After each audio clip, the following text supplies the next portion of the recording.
अस्सलाम वालेकुम viewers, welcome back to my YouTube channel daily tips with Asma. आज के इस वीडियो में हम आपको बताएंगे जासिम नाम का मतलब क्या है।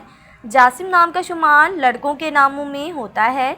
जासिम एक इस्लामी नाम है। जासिम नाम की इब्तदाई तारीख अरबी ज़ुबान से निकलती है।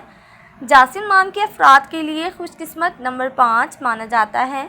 माहिरीन के मुताबिक जासिम नाम के लड़के बहुत शरीफ होते हैं।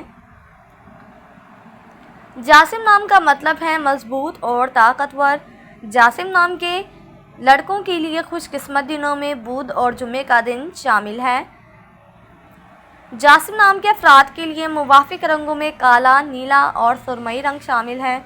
जासिम नाम के अफराद के लिए मुवाफिक पत्थरों में नीलम पत्थर शामिल है।